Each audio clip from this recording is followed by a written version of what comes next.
Muy bien. Muy buenas tardes. En este día, domingo 29 de junio del año 2025, último domingo del mes de junio, desde Stockton, California, la Unión Americana. Aquí estamos una vez más, 2 de la tarde, hora del Pacífico, para continuar, mis hermanos, en ese camino que el Señor nos ha trazado, en ese camino que el Señor nos conduce dentro de su reino, el reino de la luz. Aquí estamos en este mundo, pero no pertenecemos a este mundo. Y así como vamos caminando y peregrinando en este mundo, vamos anunciando el nombre más maravilloso, más precioso y más poderoso, el nombre de nuestro Señor Jesucristo, en nuestro caminar día con día, hora a hora, momento a momento, que Jesucristo es el Señor, que Jesucristo es el Salvador, que Jesucristo es el único soberano de los reyes de la tierra, que Jesucristo es el protagonista principal de las Escrituras. Todo es nuestro Señor Jesucristo dentro de la vida de la iglesia. Así que en esta tarde vamos a dar inicio una enseñanza tomado de el libro poético o sapiencial de los Salmos, capítulo 22. Antes de dar inicio, tengo la necesidad de decir: Señor, Dios de todo poder, que habitas en las alturas y en la santidad, poseyendo un carácter, una perfección, atributos admirables como lo es tu todo poder, Señor, tu omnipotencia. La reconocemos, Señor, por medio de tu palabra, y te damos las gracias que nos hayas llamado para esta obra, Señor, la de anunciar tus virtudes. Tú que nos llamaste de las tinieblas, Señor, para eso estamos, para aprovechar el tiempo y anunciar, Señor, tu voluntad, tu palabra.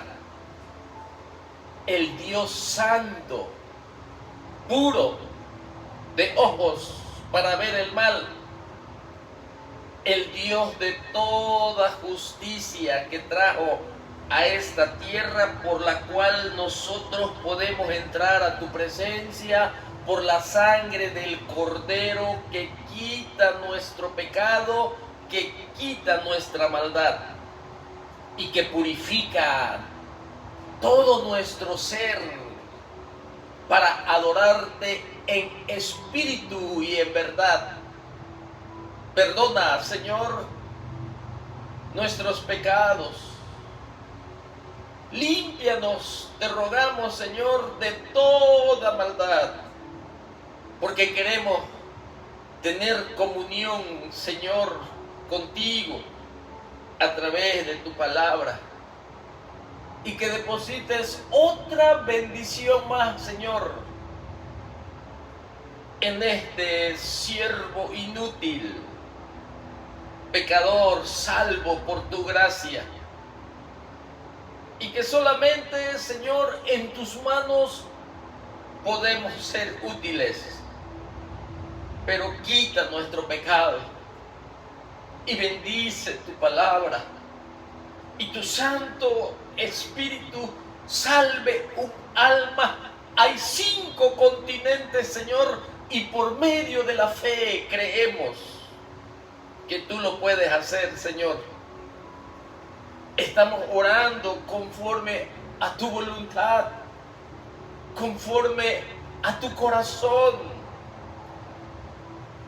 Ruego, Señor, por tu iglesia también, por tu pueblo, por misioneros, pastores, maestros, evangelistas, que avives el fuego del Espíritu Santo en nosotros y que seamos, Señor, instrumentos fervientes, prestos para obedecer tu palabra y no perder de vista, Señor, la predicación del Evangelio de Jesucristo que has traído a este mundo. Y que por tu Espíritu Santo enviado del cielo, Señor, continúa tu obra. Muchas gracias, Señor. Oramos por medio de la fe y creemos de todo corazón, Señor, que tú resucitaste de los muertos y tú estás atento, Señor, a tu obra. En el nombre de Jesucristo oramos y decimos amén. Amén. Amén. Así comenzamos. Así comenzamos este momento. Para mí es un momento glorioso. Para mí es un momento especial. Para mí es un momento de intimidad con el Señor, agradeciendo su misericordia. Y vamos nosotros a tomar un salmo, el Salmo 22, recordando primeramente que existen 5 libros sapienciales o poéticos en la cual se encuentra este libro de los Salmos, en donde hay muchos salmos aquí escritos e inspirados como por los hijos de Coré, por Asaf.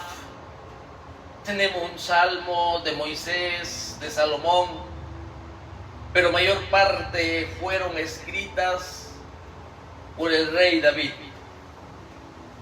Y este Salmo 22, mis hermanos,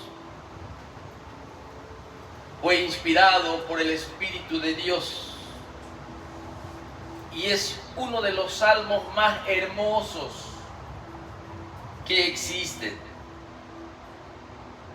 Este libro de los Salmos tal parece que fue el himnario popular de la nación de Israel cuando adoraba a Jehová su Redentor.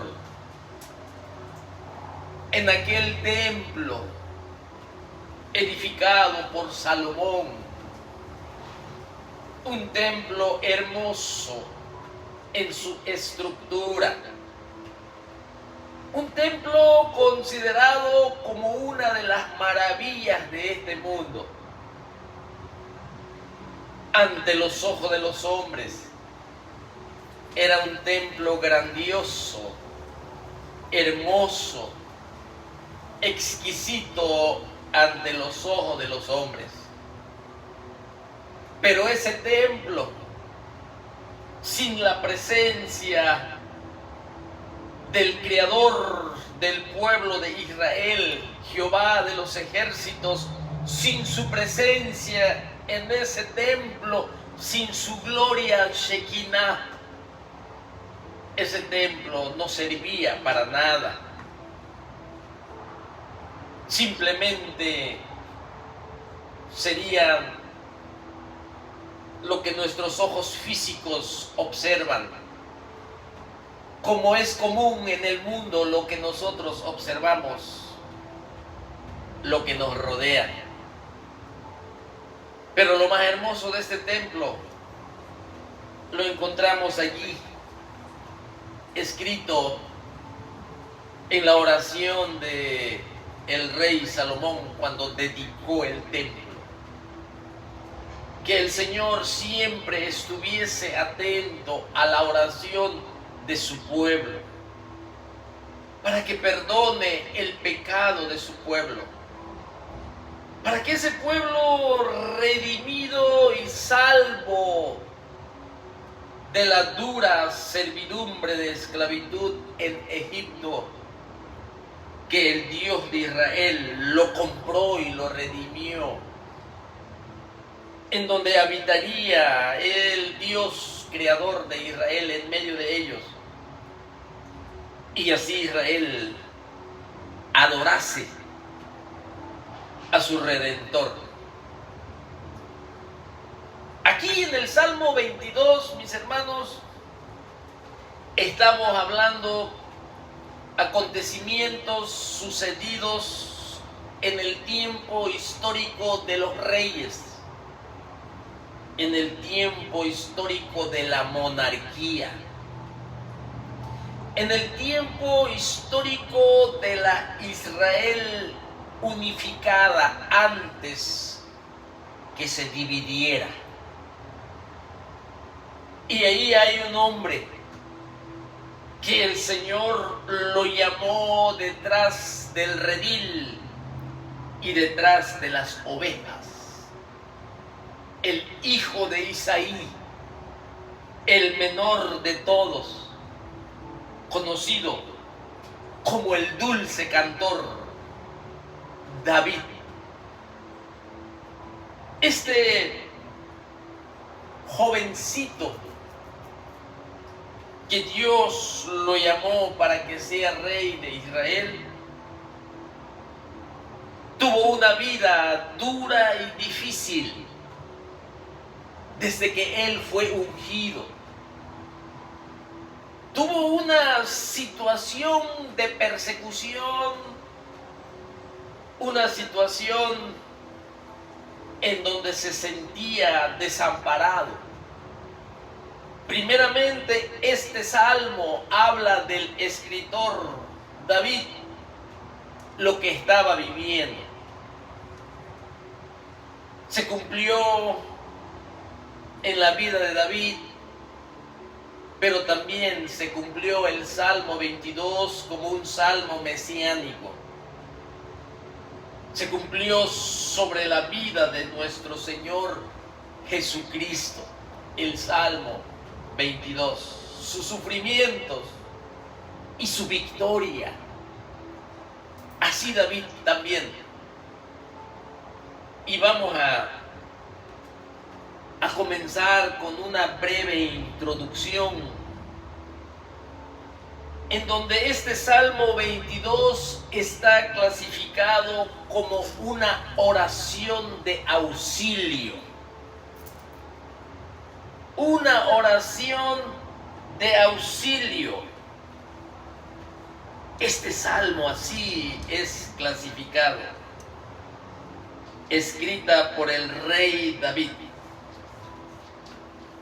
Hay muchas oraciones en este libro de los salmos, como el Salmo capítulo 2, el Salmo 10, el Salmo 13. Salmo 52, Salmo 74. Así que aquí este salmo comienza como un grito angustiado, con un grito o una queja desesperada, en donde el salmista está expresando una petición de ayuda a su Creador, a su Dios, en donde vemos cómo comienza: Dios mío, ¿por qué me has desamparado? Dios mío, ¿por qué me has abandonado? Así comienza esta oración de auxilio, esta oración de angustia, esta oración de una queja desesperada del salmista: Dios mío, y pide ayuda. ¿Por qué? Dice allí la otra pregunta, son dos preguntas. ¿Por qué estás tan lejos de mi salvación y de las palabras de mi clamor? ¿Por qué estás tan lejos de mi oración, de mi desesperación? ¿Por qué me siento abandonado? Señor, estoy orando y tal parece que tú no escuchas. Aquí estamos viendo que dice claramente: Dios mío, clamo de día y no respondes, clamo de noche y no hay para mí reposo, dice el rey David en cuanto a su experiencia, tanto en la persecución que vivió del rey Saúl y tanto todos los problemas que tuvo como rey, como lo fue los problemas que vivió con su hijo Absalón, que quería usurpar el trono. Así que aquí vemos que David clama a Dios pidiendo ayuda, pero él se siente abandonado. Él se siente en profunda agonía, una agonía espiritual, un dolor en su alma, porque el Señor no le responde. ¿Has vivido alguna vez? Estoy hablando al creyente que tiene un corazón de amor a lo que Jesucristo hizo en la cruz por la salvación de su alma. Y que a causa de la persona de Jesucristo y de su amor en obedecer su palabra, padecemos persecución, y haciendo el bien, amándolo con toda nuestra mente, con toda nuestra alma, con toda nuestra fuerza, y de repente en medio de los problemas tú oras y Él no te responde. Día y noche clamas y tal parece que no hay salvación. ¿Has padecido alguna vez así? David de eso nos está hablando, porque David no puede comprender por qué Dios lo ha abandonado. Eso es lo que él piensa, que Dios lo ha abandonado. Pero vamos a ver más adelante que todo aquel que pone su fe dentro de la historia bíblica, que pone su fe y su confianza en este Dios santo que hizo los cielos y la tierra y que se ha revelado a los hombres, y los hombres que oyen su voz a través del Espíritu Santo que les habla al arrepentimiento, y ellos vienen a este Dios, el Señor nunca los abandona. La Biblia eso nos enseña. Pero David sentía como que su oración no era oída.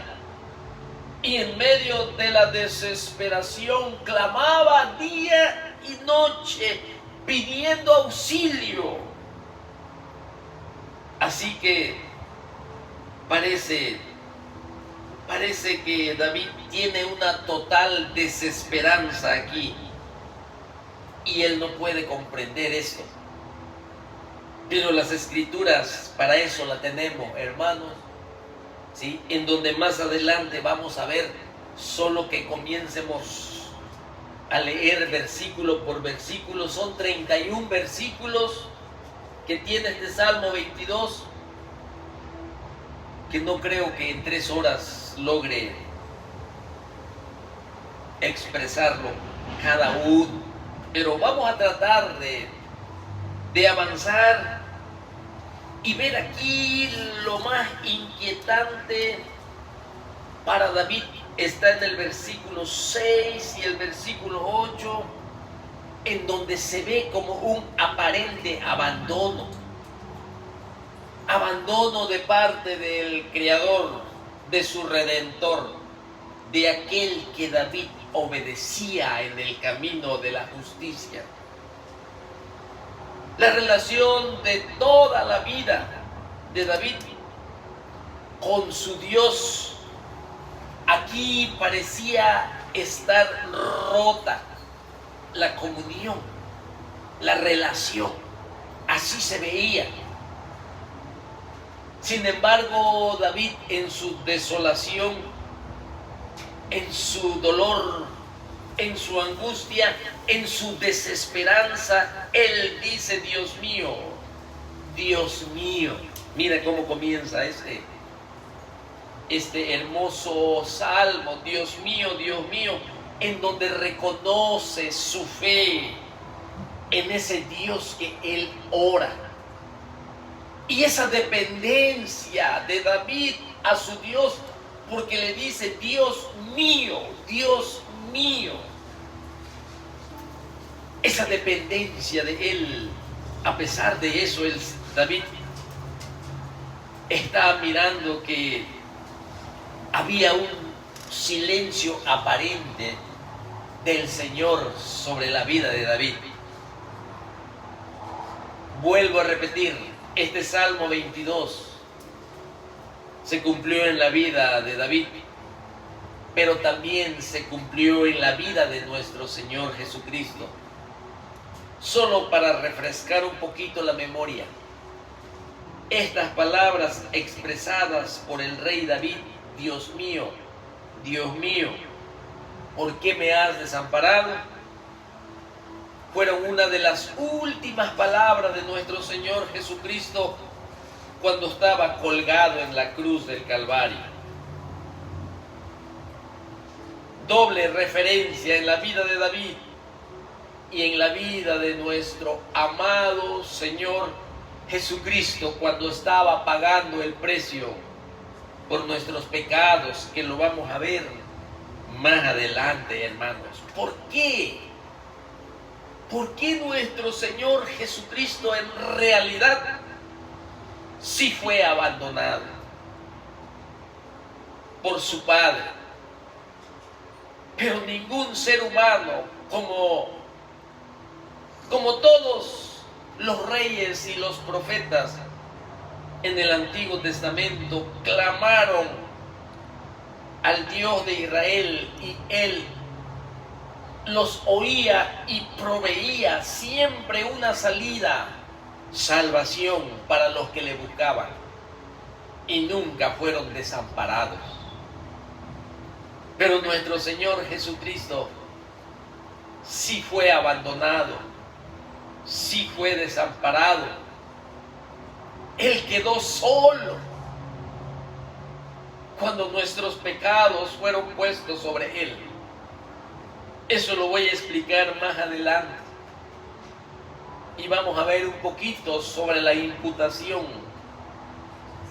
sobre la transferencia de nuestros pecados a nuestro Señor Jesucristo.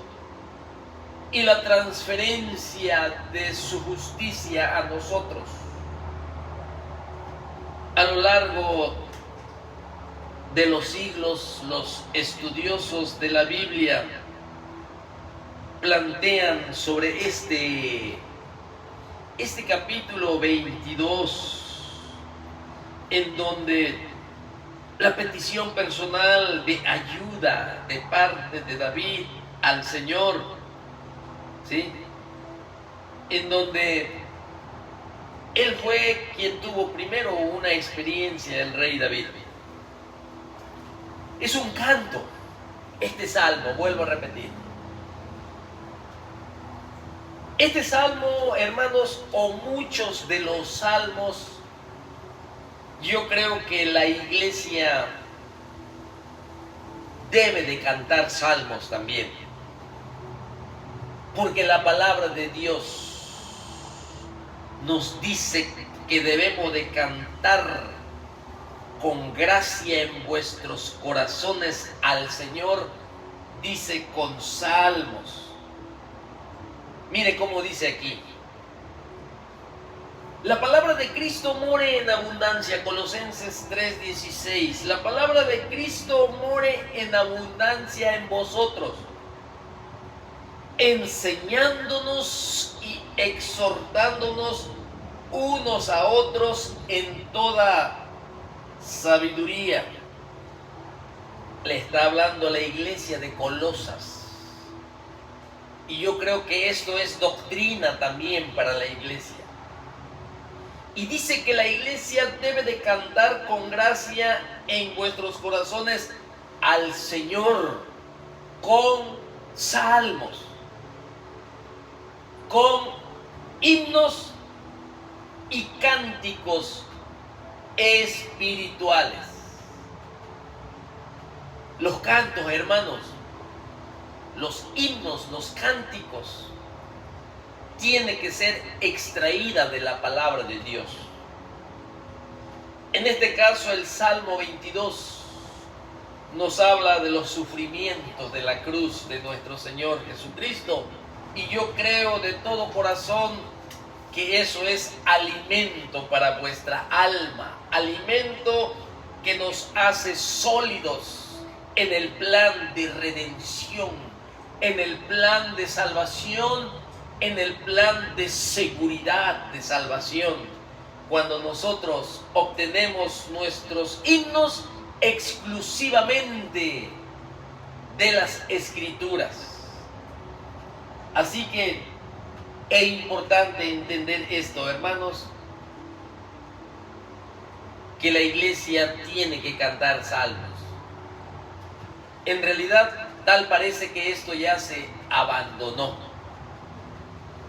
Yo recuerdo en los años, quizás desde los 70, 80, 90 para acá, se cantaban muchos salmos, como el Salmo capítulo 5, que habla de la oración, como el Salmo 145, te exaltaré, mi Dios, mi Rey, y bendeciré tu nombre eternamente y para siempre. Grande es Jehová y digno de suprema alabanza. Hermoso salmo. Creo que hay otro salmo aquí, que es el 25.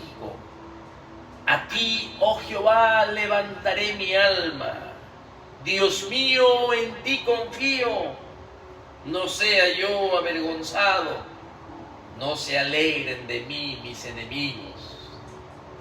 Y hay muchos salmos que yo recuerdo de niño, lo cantábamos en nuestras iglesias. Lamentable hoy en día muy poco se escucha salmos en las iglesias. Porque muchas veces la iglesia también toma la forma del mundo y sigue la forma del mundo. Lo que el mundo hace, a veces la iglesia también se quiere copiar supuestamente para atraer a los pecadores a nuestras iglesias congregacionales. La única manera como el mundo puede venir a Cristo Jesús, la única forma como los hombres pueden venir a la salvación, Jesucristo fue claro y se lo dijo a Nicodemo y se lo dijo a sus discípulos,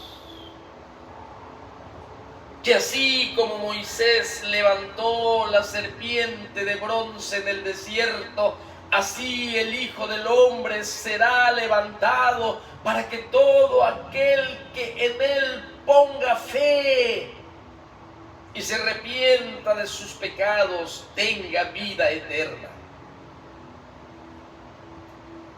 Es necesario, dijo allí en Juan capítulo 12, que el Hijo del Hombre sea levantado, que se predique la cruz por la cual murió por nuestros pecados, y todos los hombres serán atraídos y vendrán a Él.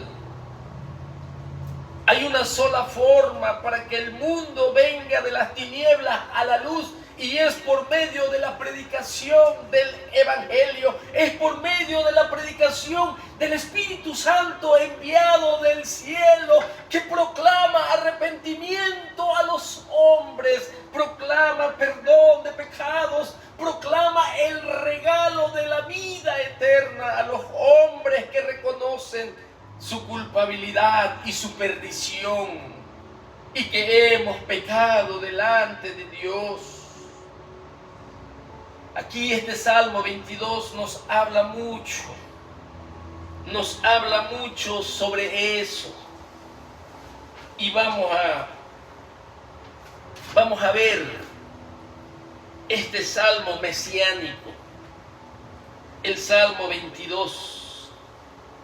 Muchos dicen que es el Salmo más precioso, más famoso. Sí, porque nos habla de nuestro Señor Jesucristo, sí, porque nos habla de nuestra salvación, sí, porque nos habla del perdón de nuestros pecados, sí, es el más precioso y el más valioso y el más hermoso, porque nos habla de la gran vida eterna que el Señor pagó en la cruz del Calvario. El Salmo 22, Salmo mesiánico más famoso de las Escrituras. Aquí vemos nosotros que David describía, como ya lo vimos, en cierta medida él va describiendo sus sufrimientos y su sentimiento y su situación, lo que está viviendo, lo que está pasando. Al mismo tiempo está siendo inspirado por el Espíritu Santo, que estaba escribiendo esta revelación sobre el futuro del Mesías, sobre el futuro de lo que Jesucristo, nuestro Señor, también iba a padecer: el abandono del Padre. Dios mío, ¿por qué me has desamparado? Aquí vemos nosotros que ese futuro Mesías iba a ser también descendiente de David, y iba a ser llamado Hijo de David, como lo enseñan las Escrituras. O sea, la vida de David anticipaba la venida de Jesucristo también. Es como si David fuese una sombra o una figura profética de la venida del futuro Mesías. David, el hombre conforme al corazón de Dios, que salvó a un pueblo entero, como Jesucristo nuestro Señor en el futuro lo haría, a la familia de todas las naciones. David, hermanos, salvó a Israel de aquel gigante que el pueblo no podía hacer nada en contra de Goliat, y el pueblo temblaba Nadie podía hacerle frente. Así como nosotros, antes de venir a Jesucristo, no podíamos hacerle frente al gigante Goliat, al gigante Satanás, que nos mantenía cautivos y viviendo en la oscuridad y en la esclavitud del pecado, y nosotros no podíamos vencerlo. Hasta que vino a aquel que clamó en la cruz del Calvario: Dios mío, ¿por qué me has desamparado? El que tomó nuestros pecados y tomó mi pecado sobre él. Y él venció a Goliat. Goliat y sus demonios, principados y potestades. Él lo golpeó en la cabeza, como lo dice Génesis capítulo 3 y versículo 15, que Satanás recibiría un golpe mortal por el Mesías, por la simiente de la mujer, por aquel que nació concebido por el Espíritu Santo y sin pecado, sin contaminación, en pureza, que es Dios encarnado, para la ofrenda que derrotaría al Goliat que la iglesia no podía derrotar. Y le golpeó en la cabeza, le cortó la cabeza, así como David cortó la cabeza de Goliat y la exhibió, dice las Escrituras, en Jerusalén. Allí mismo donde Jesucristo exhibió en Jerusalén, en el monte Gólgota, su victoria. Aunque tuvo sufrimiento primero, este salmo comienza con los sufrimientos y termina en victoria. Lo vamos a leer más adelante. Un hermoso salmo, un salmo muy famoso, muy precioso. Cuando estudiamos este salmo, veremos muchas cosas que fueron reales en la vida de David. Pero es un salmo que se cumplió en el futuro Mesías, un salmo mesiánico, porque Jesucristo también experimentó, pero aún más intensamente, la angustia y el dolor. Sí, cuando leemos este Salmo 22, hermanos, el nombre de Jesús es el nombre que resuena en esta página del capítulo 22. Jesús. Es casi imposible leer este salmo sin pensar que esto suena a Jesús, que habla de Jesús de Nazaret, del Hijo de Dios, del Hijo amado.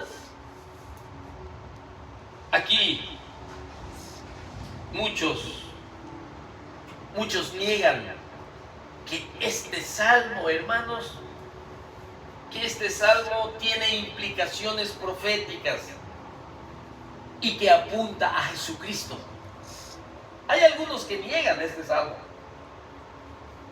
pero no es así. Es un salmo mesiánico. Recuerda que Jesucristo habló mucho, que era necesario que se cumpliesen las Escrituras. En este salmo, hermanos, el Espíritu Santo nos señala, en el 22 salmo nos señala la obra redentora de salvación y de perdón que Dios iba a realizar en la cruz 1000 años después. Hermosa la palabra de Dios. Este salmo, hermanos,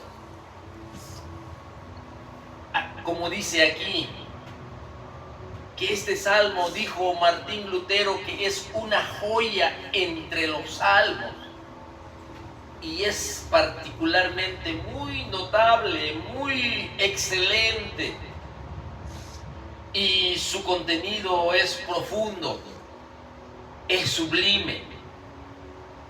y que mientras agonizaba, dice, en medio de los terrores y angustias, la ira divina y la muerte sobrepasaban todo pensamiento y comprensión humana. Dios mío, ¿por qué me has desamparado? Primeramente, en la vida de David, David sintió que Dios lo había abandonado. Enfrentó muchas pruebas serias en su vida, muchas. Su vida de David estuvo muy ocupada. Él tal parece que vivió doble vida. Él estuvo siendo perseguido por muchos años, más de 20 años en persecución, más de 20 años viviendo errante, más de 20 años sacado de su familia, de la casa de Isaí, más de 20 años siendo acosado por el rey Saúl. 20 años, hermanos, de persecución, y siempre confiando en aquel Dios que había manifestado su poder desde jovencito, cuando su Dios entregaba los leones y los osos, cuando David defendía a sus ovejas. Imagínate, de joven ya peleaba con los leones, pero su confianza estaba en el Dios de Israel, el que le daba la sabiduría, el que le daba el poder, el que le daba ese espíritu de valentía, el que le daba la victoria. Dios lo estaba preparando en un desierto al joven David. En ese desierto apacible, en ese desierto donde tú puedes meditar, en ese desierto David fue preparado, donde podía buscar el rostro de su Dios por medio de la fe y adorar. Esa era la vida del rey David, como lo fue también muchos hombres de Dios que buscaban el desierto, ese lugar secreto que necesitamos hoy en día volver a él. Aquí David muchas veces tuvo que huir para salvar su vida. Es aplicado primeramente a él, a David, con perspectiva hacia el futuro de nuestro Mesías sufriente, que iba a pagar el precio de nuestra salvación para rescatarnos de la condenación eterna y de la libertad en la cual Satanás nos mantenía cautivos. Tuvo que pagar un precio. Y aquí vemos nosotros al rey David, que su situación, cuando estaba desesperado, en agonía, y se sentía abandonado, y él clamaba de noche y de día, y no había reposo para él en su clamor, y dice que el Señor lo sentía lejos, se sentía abandonado, y su situación empeoró. Después de ser rey, David tuvo más problemas todavía. Él libró muchas batallas, hermano. Él estuvo en infinidad de guerras. Muchas veces estuvo a punto de morir, pero el Señor estaba con él. Nunca lo abandonó. En cambio, nuestro Señor Jesucristo llegó el momento en que sí fue abandonado por el Padre. Nuestro amado Salvador, sin culpa. Nuestro amado Salvador, sin deber nada. Solo por ese amor entrañable y por obediencia al Padre y al plan eterno de venir a servir como siervo sufriente a este mundo, porque no había otra forma de salvación. él sí experimentó el abandono de su padre. Nosotros no podemos entender esto, porque ningún cristiano, las Escrituras enseñan, y ni aún el pueblo de Israel fue desamparado. Pero David aquí sí sufrió también, pero el Señor siempre le dio la victoria. Cuando fue rey, su propio hijo Absalón intentó dar un golpe de estado y desató una guerra civil. Su propio hijo. Y después de esa guerra civil le siguió otra. Y tuvo en esos momentos David confusión. Sintió también que Dios lo había abandonado. No veía a su Dios que tanto le obedecía y le seguía, que le respondiera a sus oraciones. No sentía su presencia. David carecía, le faltaba paz y no podía dormir bien por las noches, porque mira cómo dice, de noche no hay para mí reposo. Hay cristianos que viven así, que no encuentran la presencia del Señor. ¿Qué tal parece que su oración, como dicen algunos, no pasa del techo de su casa? Muchas veces, hermanos, el cristiano puede vivir así, en desesperanza,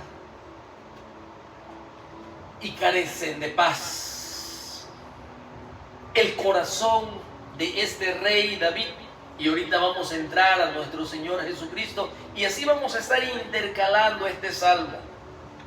Un rato con el rey David, porque él vivió parte de este salmo, y también vamos a ver a nuestro Señor Jesucristo aquí.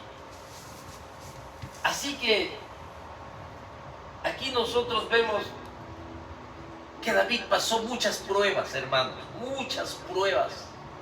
La prueba de su fe. Y tuvo también aparente distancia de Dios. El Señor era su consuelo. El Señor fue siempre su escudo.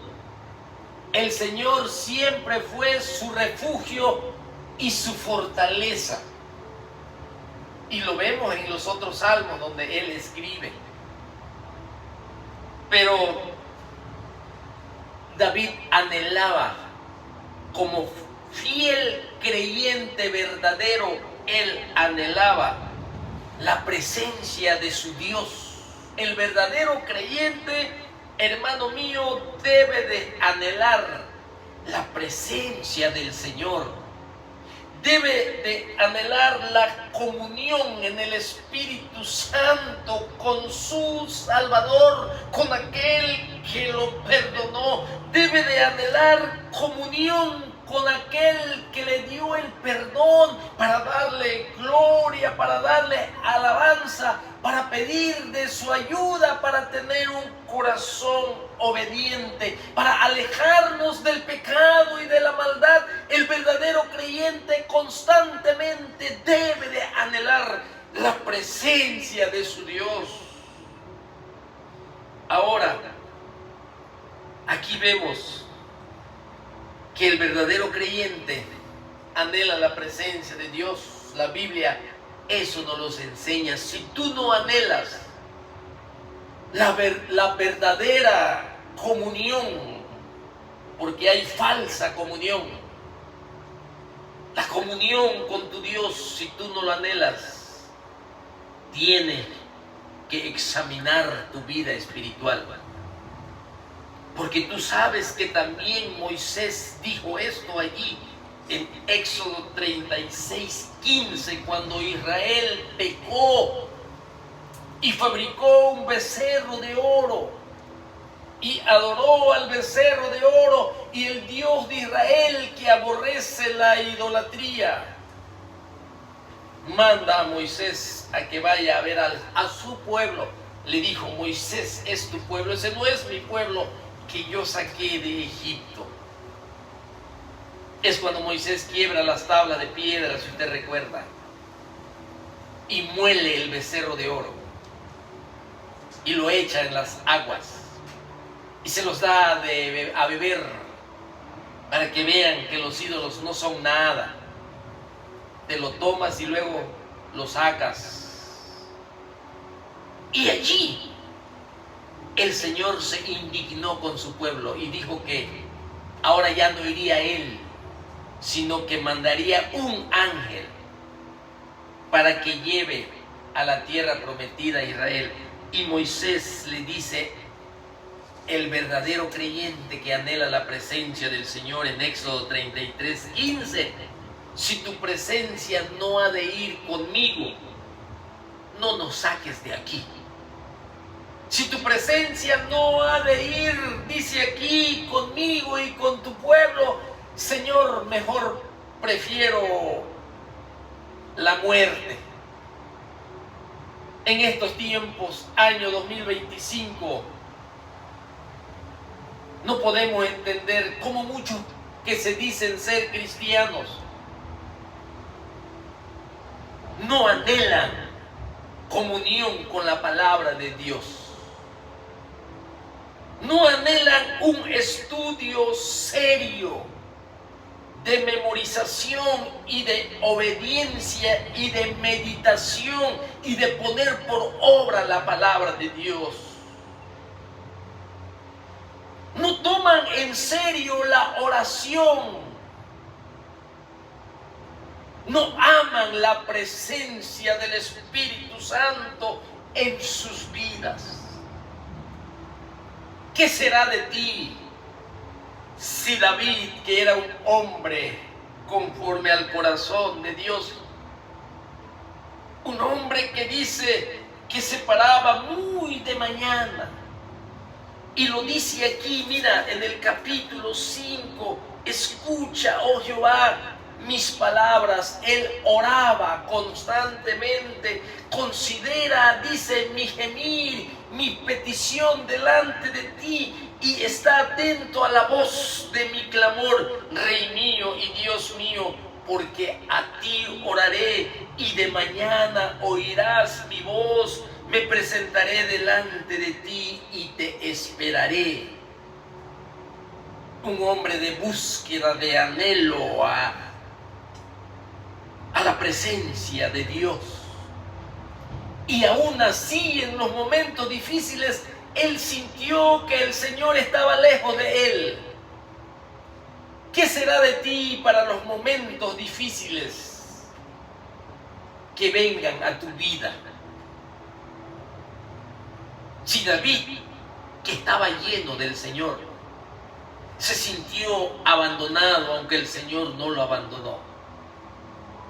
Ahora, ¿qué será aquel cristiano que no anhela la presencia del Señor, que no anhela la palabra de Dios, que no anhela una estrecha relación con el Señor que pagó el precio de su salvación?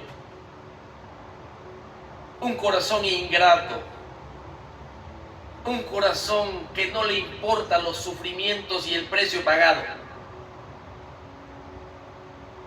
Aquí David deseaba desesperadamente sentir la presencia de Dios.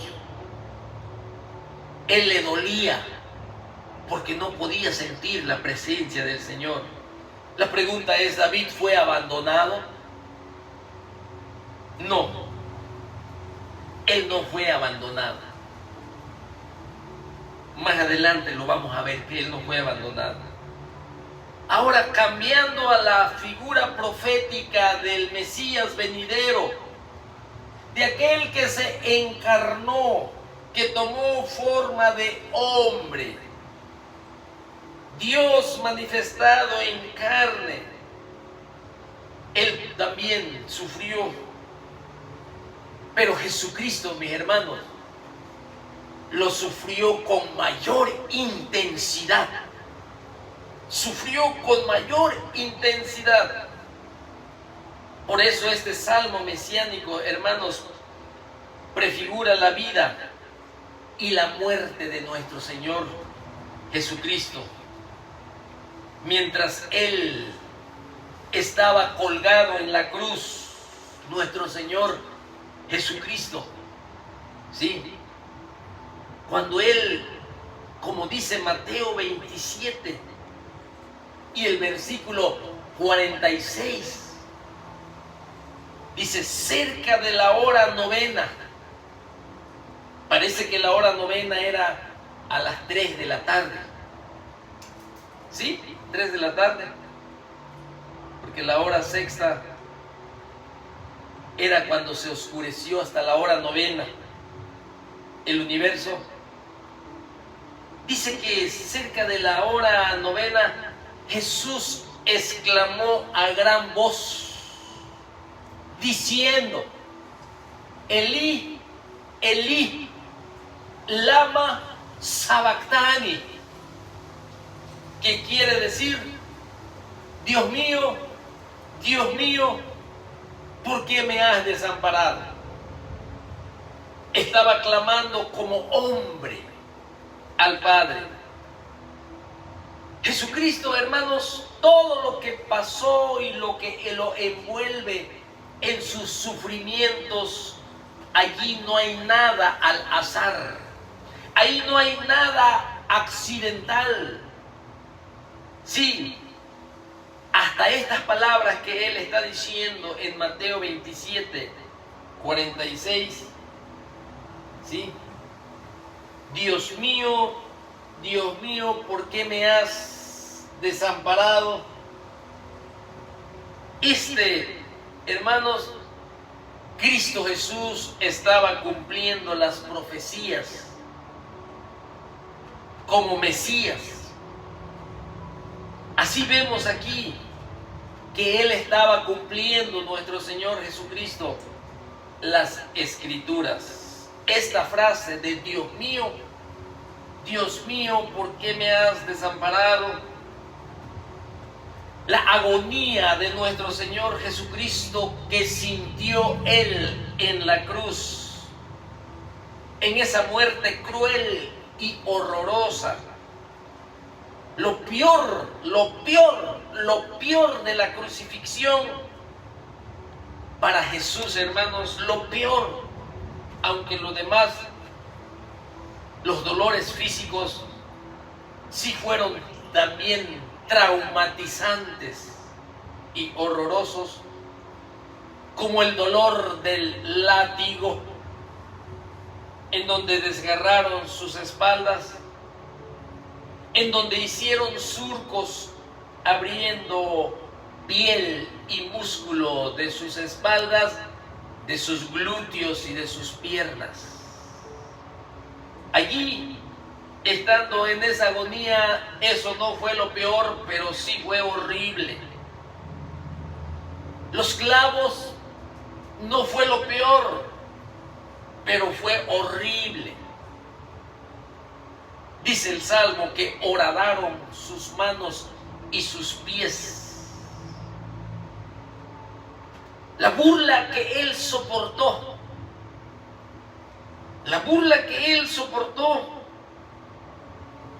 no fue lo peor en la crucifixión, pero sí fue horrible físicamente.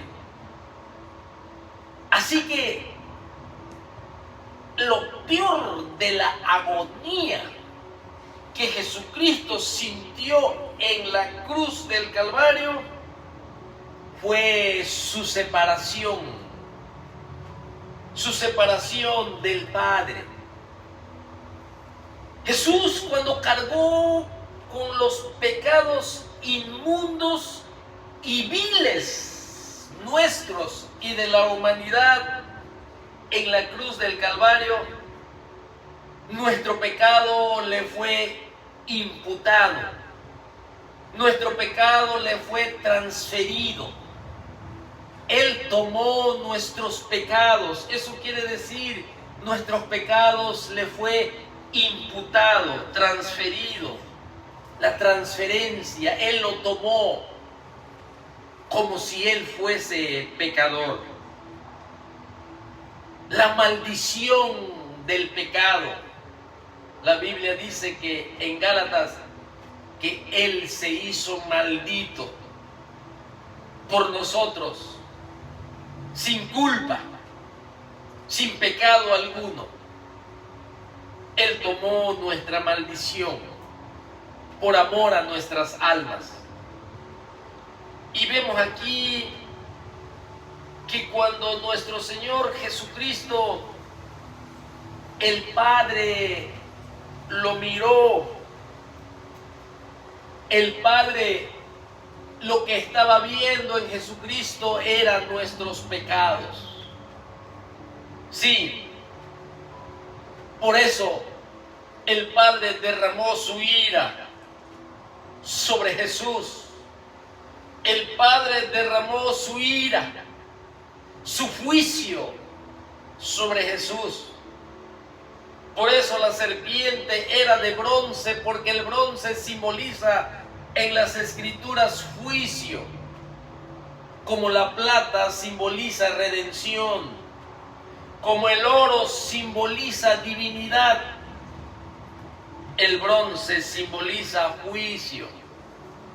Así que el Padre estaba viendo nuestros pecados sobre Cristo cuando Él toma nuestros pecados, cuando nuestro pecado le fue imputado, le fue transferido. Y el Padre mira nuestros pecados en la persona de Jesucristo. Y hay una separación entre el Padre y el Hijo. Esa relación de amor que había existido desde la eternidad entre Padre e Hijo. Esa gloria compartida por siempre y para siempre entre Padre e Hijo se interrumpió. Y ahí sí fue abandonado.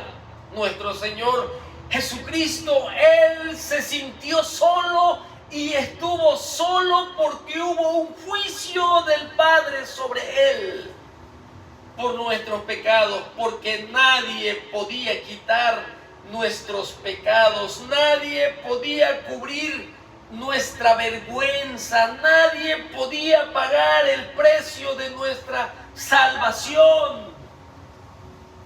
Solo la justicia de nuestro Señor Jesucristo.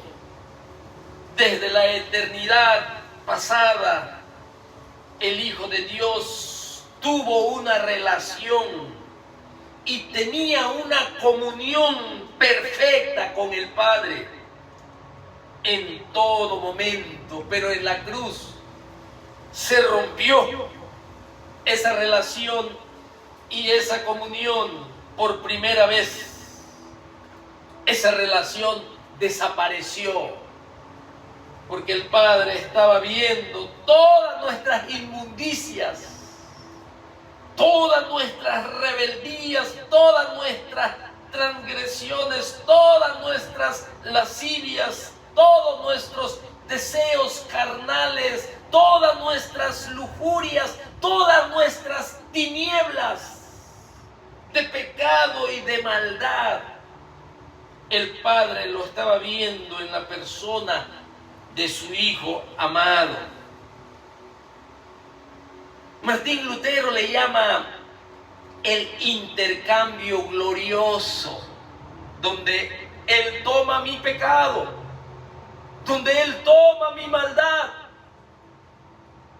y nosotros tomamos su justicia por medio de la fe, por medio de reconocer nuestro pecado, por medio del arrepentimiento y de entender que nuestro pecado merece castigo, pero Él llevó nuestro castigo, Él llevó nuestro infierno, Él llevó nuestra maldición. El que no conoció pecado, Él se ofreció como ofrenda por nuestro pecado. Es por eso que dejó su trono en gloria, el Hijo de Dios, Él sabía a lo que venía. Por eso la Biblia nos habla cuando el apóstol Pedro predica que crucificaron al autor de la vida allá en Hechos capítulo 2. Y que él puso su vida, dice, con el anticipado conocimiento del Padre. Con el anticipado conocimiento del Padre. Todo esto es el plan perfecto del Señor, y nuestro Señor Jesucristo tenía conocimiento a lo que Él venía. El intercambio glorioso toma nuestros pecados, nuestro Señor Jesucristo, y nosotros tomamos su justicia. Nuestras ropas manchadas por el pecado, Jesucristo los hace suyo, sin culpa. Él la toma voluntariamente, nuestras maldades, nuestras ropas manchadas por el pecado. Sí, la imputación y lo que es de Cristo se convierte en su justicia. Esta doctrina, hermanos, que estoy hablando un poquito aquí, cuando Jesucristo fue abandonado. Dios mío, ¿por qué me has desamparado? Es porque el Padre se alejó de Él por culpa nuestra, por nuestros pecados. Jesucristo sí fue abandonado en ese momento. Es el único de toda la historia desde Génesis y durante toda la historia escatológica, el fin de los tiempos hasta Apocalipsis. El hombre nunca será abandonado que ha puesto su fe en Jesucristo como Señor y Salvador, el que ya es salvo de la ira. Pero nuestro Señor Jesucristo sí se quedó solo y estuvo abandonado, porque el Padre estaba mirando nuestros pecados en Él. Esta doctrina, hermanos, de la imputación o de la transferencia de nuestros pecados, esta doctrina tiene sus raíces en el Antiguo Testamento. Esta doctrina es conocida como la imputación, la doctrina de la imputación. Brevemente voy a hablar de esto, breve, porque necesitamos ver el Antiguo Testamento, porque ahí tiene su base, de ahí comienza. Y Pablo lo revela más amplio también, la doctrina de la imputación. Sí, nosotros sabemos que el pecado de Adán, sí, se nos imputa a nosotros. Al nacer en este mundo, somos pecadores, somos culpables, somos transgresores. Porque así como Adán pecó, entró la muerte. Romanos capítulo 5 y versículo 12 en adelante. El pecado pasó a todos los hombres. El pecado de Adán se nos imputa. ¿Sí? Porque él es la cabeza de la raza humana. ¿Sí? Muchos dicen cabeza federal natural. ¿Sí? Así que ahora Dios imputa o acredita la justicia y el sufrimiento de nuestro Señor Jesucristo a quienes ya hemos creído en Él. Ahora, a la inversa, para que puedan entender, imputa los pecados de los redimidos a Cristo. La imputación, hermano, se basa, escuche bien, en las estructuras de los sacrificios del Antiguo Testamento. Desde ahí comienza esta doctrina de la imputación, ¿sí? Por ejemplo, como en los días de la expiación, que es una fiesta solemne para Jehová, de las 7 fiestas que Dios ordenó a Israel, ese día de la fiesta de la expiación es conocido como la fiesta de Yom Kippur, Yom Kippur, día de la expiación, una vez al año.